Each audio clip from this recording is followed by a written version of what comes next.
제가 신학생 때 경기도 가평으로 동계 수련회를 간 적이 있었어요. 참가 인원도 굉장히 많았고 장소도 쾌적하고 좋았습니다. 그런데 밖에서 이제 체육대회를 진행하려고 하는데 갑자기 먹구름이 몰려오더니 비가 오기 시작하는 거예요. 잠깐 내리다 그만 그칠 줄 알았는데 계속 비가 와서 그날 일정이 그냥 뒤죽박죽 되었습니다. 그때 기도를 평소에 많이 하시던 누님 전도사님이 계셨는데 그분이 그래요. 아이고, 내가 깜빡하고 날씨 좋게 해달라는 기도를 빠뜨렸어. 다들 그러려니 했는데 제가 그 말을 듣고 마음속에 그런 생각이 들었어요. 여러분, 하나님이 우리 기도를 듣고 계시다가 그래, 너 날씨 기도 빠뜨렸지.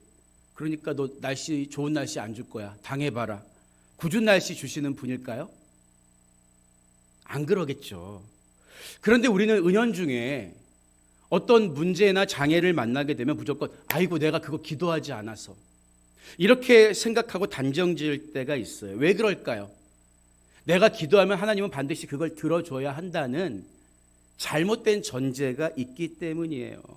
내가 그렇게 하나님을 경험한 적이 있기 때문에 그런 하나님만이 전부인 줄 안다고요. 대표적으로 성경을 보면 우리가 잘 아는 욥과 그의 친구들이 그런 생각을 가지고 있었어요.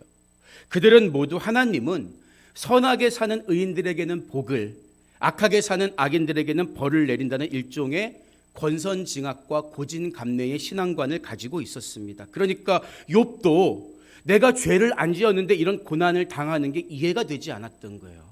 그 하나님 도대체 어디 계시는 거예요? 내가 동으로 가도 안 계시고 서로 가도 안 계시고 나는 정금처럼 완벽한 사람인데 도무지 알 수 없네요. 탄식한 거죠.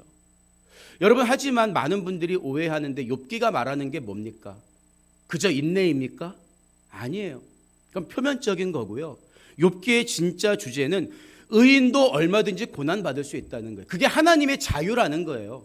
세상을 경영하시는 천지를 창조하신 하나님의 지혜를 모르는 인간은 눈에 보이는 것만 가지고 판단하지만 하나님의 시간 속에서는 모든 것들이 다 완벽하게 그분의 섭리 안에서 이루어진다는 거예요. 물론 우리는 얼마든지 필요한 것을 하나님께 구하고 응답받을 수 있습니다. 그러나 그리 아니하실지라도 그것은 하나님의 자유라는 것을 인정해 드리는 게 믿음이라는 거죠.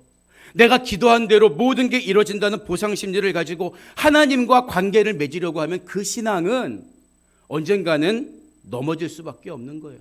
제풀의 시험에 든다고요. 여러분, 그래서 하나님을 제대로 알고 믿어야 우리의 신앙이 성장하게 되는 것입니다. 우리가 1월 한 달 동안 살리는 것은 영이니 육은 무익하니라 이 주제로 말씀을 듣고 있는데 그러면 여러분은 왜 영이 우리를 살리는지 생각해 보신 적이 있습니까? 오늘 우리가 읽은 본문 말씀은 영과 육의 관계를 잘 설명해 주고 있어요. 하나님 형상대로 창조된 인간, 하나님의 생기를 받아 생명이 되어서 영적 존재였던 인간이 어떻게 무너졌는가를 오늘 본문은 우리에게 말해주고 있기 때문입니다. 여러분, 그런데 우리가 오늘 창세기 6장 본문 말씀을 잘 이해하려면 본문에 열거되어 있는 유사한 단어들이 각각 어떤 것을 가리키는지 이해할 필요가 있습니다. 본문을 보면 사람, 딸들, 하나님의 아들들, 그리고 거인족속으로 알려진 네피림이란 단어가 나오고 있잖아요. 이 각각이 어떤 의미인지 먼저 짚고 넘어갈 필요가 있다는 거죠. 사람이란 말을 그대로 번역하면 아담이고 땅을 번역하면 아다마가 됩니다. 하나님이 아다마, 땅의 원료, 흙을 가지고 사람, 아담을 지으셨죠. 그래서 본문 1절을 보면, 창세기 6장 1절을 보면 사람이 땅 위에서 번성하기 시작할 때에 그들에게서 딸들이 나니, 이 구절은 흙으로 빚어진 아담의 후손들이 흙 위에 충만해졌다. 존재가 확장됐다. 이런 의미가 되는 거예요. 여러분, 그런데 상식적으로 생각해 보세요. 사람이 번성하면 딸들만 태어납니까? 아들도 같은 비율로 태어났을 텐데 왜 본문은 사람이 번성할 때 그들에게서 딸들이 나니 이렇게 제한적으로 표현하고 있을까요? 의도가 있다는 거죠. 그것은 딸들이 뒤에 나오는 하나님의 아들들을 타락시킬 만한 아름다운 존재였다는 것을 강조하려는 의도 때문입니다. 이어지는 2절을 보면 하나님의 아들들이 사람의 딸들의 아름다움을 보고 자기들이 좋아하는 모든 여자를 아내로 삼는지라 이렇게 기록할 정도로 그 아름다움이 대단했다는 거예요. 여기서 우리가 오해하면 안 됩니다. 아름다움이 문제입니까? 그 아름다움을 보고 죄를 짓는 인간이 문제입니까? 아름다움을 보고 죄를 짓는 인간이 문제예요. 여러분, 하나님이 사람에게 땅에 충만하라고 하신 것은 분명히 복의 말씀이에요. 그러나 자기 마음에 드는 여자를 마음대로 취하는 것은 하나님의 뜻과 상관없는 죄악일 뿐이라는 거죠. 그런데 2절 말씀에 나오는 동사를 가만히 보면 보고와 삼는지라라는 동사가 연결되어 있어요. 그러니까 자기 마음대로 아내를 삼는 과정에 이르기까지 어떤 게 전제됐다는 거예요? 눈으로 보는 행위, 눈의 타락이 전제되었다는 거죠. 에덴 동산에서 하와가 타락할 때도 먼저 듣는 귀와 보는 눈이 타락했잖아요. 뱀의 말을 듣고 선악을 알게 하는 나무를 쳐다보니까 먹음직도 하고 보암직도 하고 지혜롭게 할 만큼 탐스럽기도 한 나무로 보였던 거예요. 그전에는 하나님이 먹으면 정령 죽으리라고 금하신 선악을 알게 하는 나무였지만 듣는 귀와 보는 눈이 타락하니까 생각까지도 영향을 받게 되더라는 거죠. 그래서 우리는 듣는 거, 보는 거 여기에 마음을 빼앗기지 않도록 주의해야 하는 것입니다. 그렇다면 본문에서 말하는 하나님의 아들들이란 어떤 존재를 가리킬까요? 쉬운 해석은 아니에요. 왜냐하면 전통적으로 세 가지 해석이 있고 사람들마다 오늘날도 각기 주장하는 바가 다르기 때문이에요. 근데 저는 여러분들에게 계속 강조드리지만 우리가 어떤 주석이라든지 참고 문헌을 보는 것도 좋지만 가급적이면 성경 안에서 성경이 성경을 해석할 수 있도록 문맥을 따라 읽는 것이 가장 안전하고 유익하다고 말씀드린 바가 있죠. 그런 관점으로 한번 본문을 봤으면 좋겠어요. 먼저 하나님의 아들들에 대한 전통적인 첫 번째 해석은 이들은 인간이 아니라 천사 같은 영적인 존재일 것이라는 해석이에요. 둘째로 하나님의 아들들이란 당시 일반 백성이 아니라 왕으로 추앙받을 정도로 지배자, 권력자 이런 세상의 소수 계층을 가리킨다고 보는 견해가 있어요. 마지막으로 말 그대로 하나님을 경외하는 사람들, 가령 아담의 셋째 아들이었던 셋의 후손으로 보는 해석이 있습니다. 전통적으로 이 세 가지 방법이 있는데 먼저 하나님의 아들들로 보는 근거는 뭘까요? 성경에서 하나님의 아들들이 종종 천사를 지칭할 때가 있기 때문이에요. 가령 욥기 1장 6절을 보면 하루는 하나님의 아들들이 와서 여호와 앞에 섰고 사탄도 그들 가운데 온지라 이렇게 말하고 있는데 천상의 회의 장면에 등장하는 하나님의 아들들은 분명히 욥기에서는 천사들을 가리킵니다. 천상 회의 장면에 등장하는 하나님의 아들들이 천사이기 때문에 오늘 본문에 나오는 하나님의 아들들도 천사로 보는 거죠. 여러분, 그렇지만 예수님은 마태복음 22장 30절에서 부활 때는 우리가 영의 몸을 입을 때는 장가도 아니가고 시집도 아니가고 하늘에 있는 천사들과 같으니라 이 말씀을 분명히 하셨다고요. 우리가 다시 죽지 않는 영적인 존재로 부활하게 되면 하늘에 있는 천사들과 같은데 천사들은 장가도 안 가고 시집도 안 간다. 이 말은 성적 관계를 맺지 않는다. 이런 의미거든요. 예수님이 분명히 이 말씀을 했기 때문에 하나님의 아들들이 딸들을 취해서 타락했다고 보는 본문 말씀 속에서 이들이 천사를 가리킨다고 보기에는 무리가 있다는 거죠. 이어서 하나님의 아들들을 왕과 같은 당시 지배자로 보는 견해가 있는데 이것은 2세기 중반 유대 랍비들에 의해서 도입된 견해예요. 왜냐하면 제가 말씀드린 것처럼 하나님의 아들들이 천사라면 영적인 존재이고 성적인 관계를 맺을 수 없기 때문에 부당하다. 그래서 내린 결론이 소수의 막강한 권력자들이었을 것이다. 이런 견해예요. 실제로 노아 시대는 우리 세계사 역사로 대조해 보면 약 4,500년 전이기 때문에 청동기 시대라고 할 수 있습니다. 그때는 지배계층이 형성되고 왕이 모든 것을 사유화할 수 있는 막강한 권력을 가지던 시대였죠. 여러분, 그런데 여기에도 문제가 있어요. 만약에 하나님의 아들들이 당시 소수의 지배계층들, 마음대로 아무 여자나 데려다가 아내로 삼는 이 지배계층, 소수 사람들을 의미한다면 타락의 책임 또한 누구에게 돌아가야 하는 거예요? 그 소수의 지배계층에게 돌아가야 하는 거죠. 하지만 우리가 알다시피 노아의 홍수, 하나님의 심판은 몇몇 타락한 군주에게 내린 진노가 아니라 온 지구를 다 휩쓸어버리는 모든 사람들을 향한 하나님의 진노의 심판이었다고요. 여러분, 하나님은 절대 악인과 의인을 함께 멸하지 않는다고 성경은 말하고 있습니다. 더구나 몇 세대 후인 아브라함 시대의 소돔과 고모라의 타락을 통해 우리가 알 수 있는 것처럼 일반 백성들이, 노인이나 젊은이나 다 타락해버린 거예요. 성적으로 사람들이 자기 마음에 드는 대로 관계를 맺는 것은 소수의 지배 계층에만 국한되는 죄악은 아니었다고요.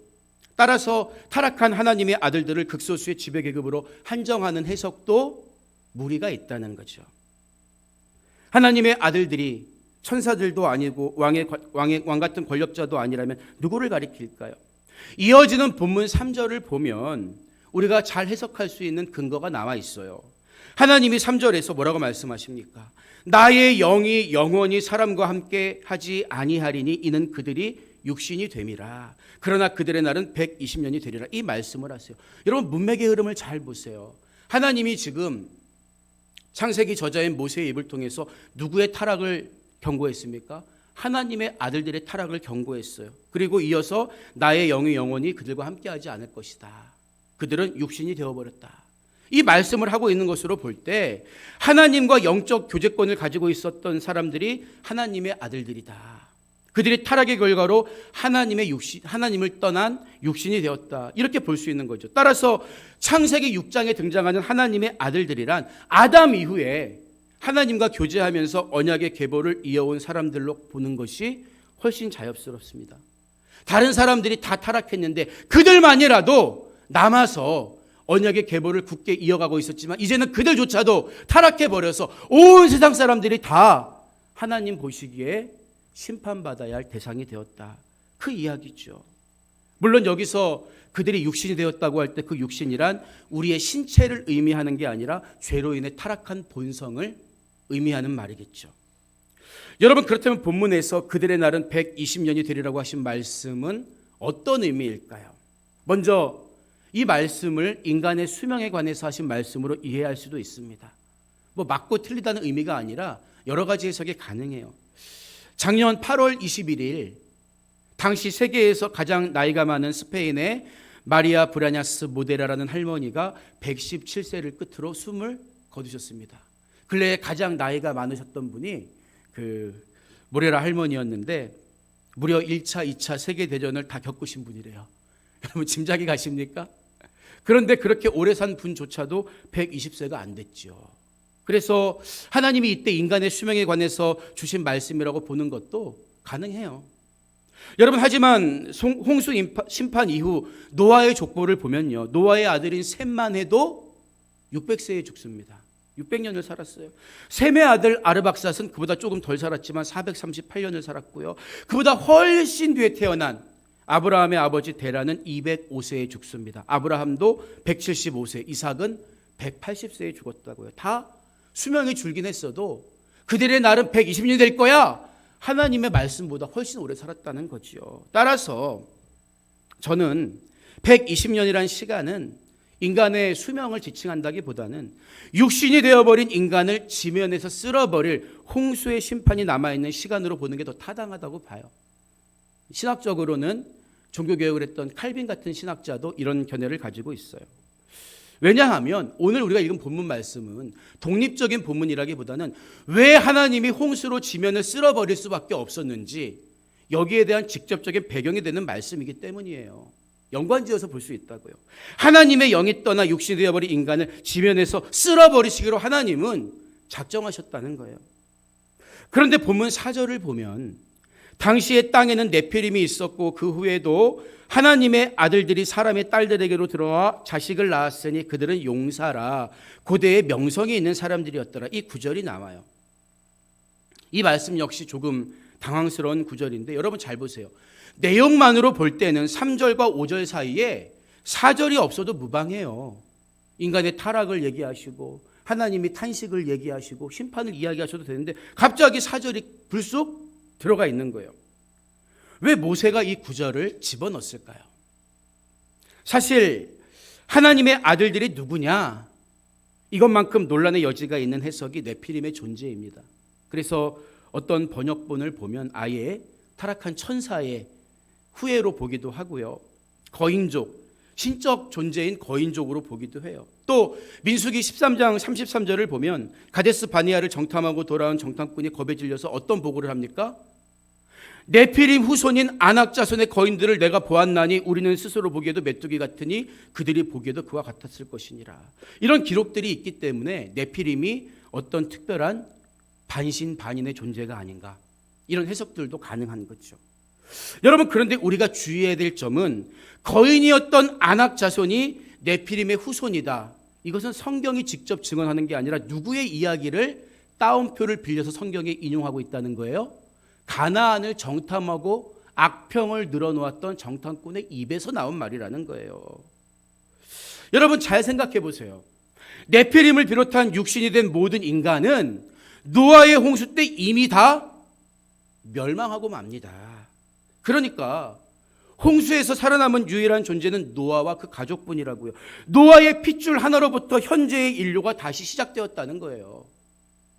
이해가 되세요? 그러니까 아무리 골리앗 같은 장수, 아낙 자손 같은 거인 족속 변종이 나왔을지라도 그들을 네피림에 비유한다고 해도 그 뿌리는 노아로 가면 다 만난다는 거예요.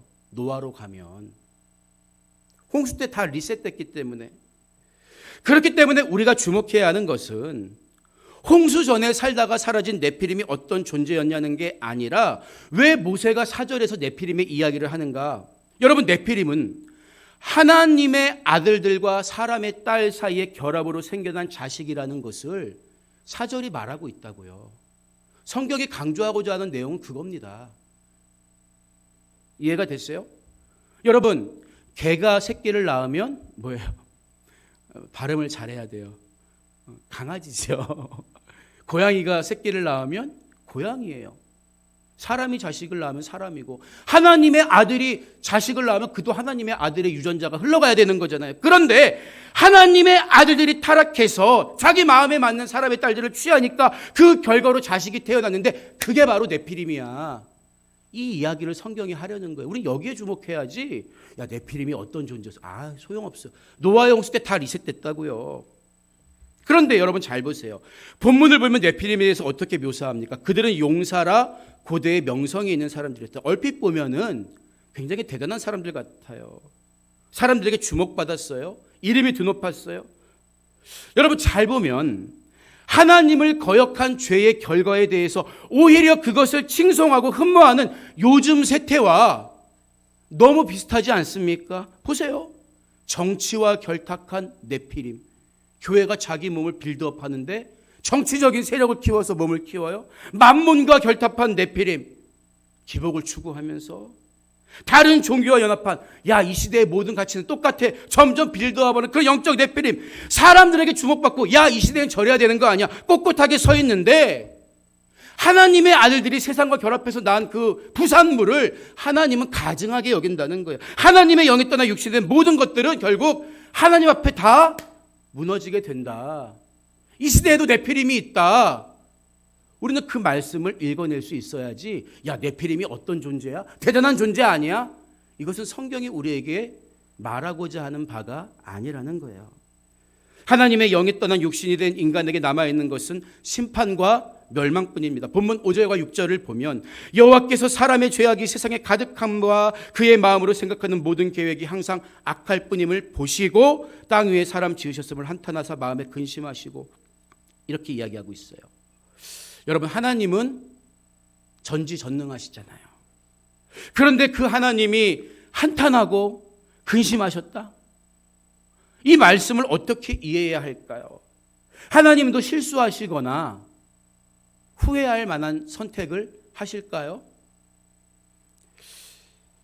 여러분, 우리가 이해해야 하는 것은 성경은 인간에 의해 기록되었다는 사실이에요. 비록 성령의 감동으로 기록되긴 했지만 성경은 하나님께서 인간이 이해할 수 있는 수준의 언어를 주셔서 그 문화 속에서 기록되었다는 거죠.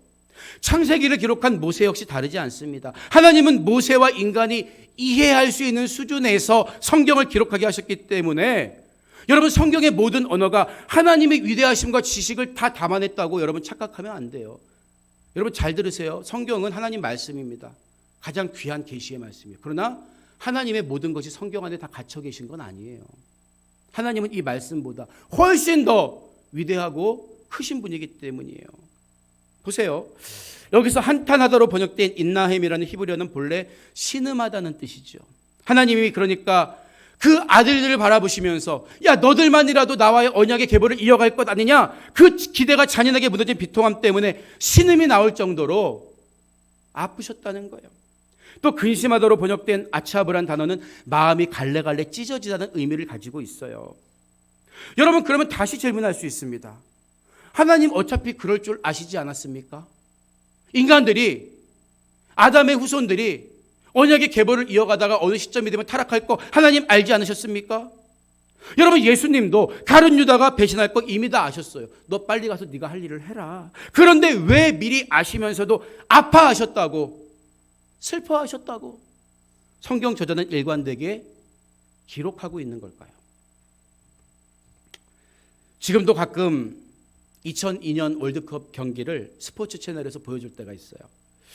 여러분, 그때 정말 대단했잖아요. 한 걸음씩 더 뛰는, 몸을 사리지 않는 플레이로 지칠 대로 지친 우리 선수들이 그 다리도 잘 안 움직이는데 독일과의 4강전에서 아깝게 1-0으로 석패하고 말았습니다. 더 아쉬웠던 것은 그 골 먹는 장면. 이훈재 골키퍼가 첫 골은 첫 번째 슈팅을 잘 막아냈는데 그게 하필이면 독일의 발락 선수 앞으로 굴러가서 툭 차 넣어가지고 한 골 먹었잖아요. 결과 다 알고 있는데도 그 장면을 볼 때마다 안타까운 거예요. 왜요? 우리 팀이 이겼으면 좋기 때문에, 기대하고 있기 때문에, 우리 팀을 응원하기 때문에. 여러분, 굉장히 많이 부족한 비유지만 결과를 다 아시는 하나님께서 죄를 짓고 넘어지는 나를 바라보시면서 왜 아파하실까요? 왜 아파하실까요? 인간의 수준으로 다 이해할 수 없지만 하나님이 우리를 사랑하시기 때문에, 응원하시기 때문에, 기대하시기 때문이라는 거죠. 그래서 하나님은 인간의 타락을 보시면서 신음하시고 탄식하셨다고 성경의 저자들이 우리가 이해할 수 있는 언어로 표현하고 있는 것뿐입니다. 하나님은 절대로 후회할 일을 애초에 하시지 않는 전지전능하신 분이에요. 그러나 동기 없는 사랑 때문에 넘어지는 우리를 보면서 그분은 아파하셨다. 우리가 이해할 수 있는 수준의 언어로 하나님의 마음을 성경이 기록하고 있다는 거죠. 하지만 분명한 것은 하나님의 영이 떠난 육신은 절대 살 수 없다는 거예요. 멸망할 수밖에 없다는 거죠. 그래서 하나님은 본문 7절에서 내가 창조한 사람을 내가 지면에서 쓸어버리되 사람으로부터 가축과 기는 것과 공중의 새까지 그리하리니 이는 내가 그것들을 지었음을 한탄함이니라 말씀하십니다. 여러분, 하나님의 영이 떠난 자연 상태의 인간은 육신이 되었어요. 죽으면 흙으로 돌아가는 존재일 뿐입니다. 그걸로 끝납니까? 아니에요. 거기서 끝나는 게 아니라 영혼의 때에는 영원히 죽는 둘째 사망을 받고 마귀와 함께 불못에 던지게 된다고 성경은 말하고 있는 거예요. 우리는 그래서 다시 하나님의 잃어버린 영으로 채워져야 삽니다. 그래야 살 수 있는 거예요. 바울은 로마서 8장 13절 이하에서 너희가 육신대로 살면 반드시 죽을 것이로되 영으로서 몸의 행실을 죽이면 살리니 무릇 하나님의 영으로 인도함을 받는 사람은 곧 하나님의 아들이라 이렇게 말하고 있어요. 여러분, 놀랍지 않습니까? 누가 타락해서 육신이 되었다고요? 하나님의 아들들이 타락해서 육신이 되었다고 오늘 본문이 말하는데, 너희가 하나님의 영으로 인도함을 받으면 하나님의 아들이야, 하나님의 아들이야 약속하고 있다고요. 하나님의 영이 떠난 육신들이 도로 낫고 다시 살기 위해서는 성령으로 충만해져야 되는 거예요. 어떤 성령은 우리가 외적 은사를 받기 위해서 받아도 좋고 안 받아도 그만인 게 아닙니다. 그 영이 회복되고 그 영으로 채워질 때 우리는 육신의 소욕을 이기고 하나님과 동행하며 하나님의 자녀로 설 수 있기 때문이에요. 하나님의 영으로 살지 못하면 멸망입니다. 그래서 예수님은 요한복음 6장 63절에서 살리는 것은 영이니 육은 무익하니라. 육신의 떡이 필요 없다는 게 아니라 영혼의 때에 나를 살릴 수 있는 것은 육신의 떡이 아니라 영이다. 하나님의 영이다. 말씀하신 거예요. 우리는 그분의 말씀과 감동에 순종하고 늘 동행하는 삶을 살아야 하는 것입니다. 오늘 말씀을 마무리하겠습니다. 아이들이 제일 좋아하는 간식이 치킨인데요.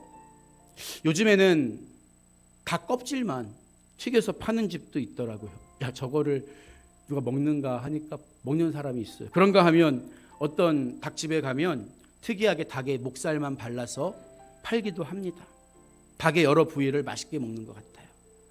물론 풍족하니까 닭 껍질을 먹는 것도 기호의 문제이지 빈부의 문제는 아니라는 것을 우리가 인식하고 있죠.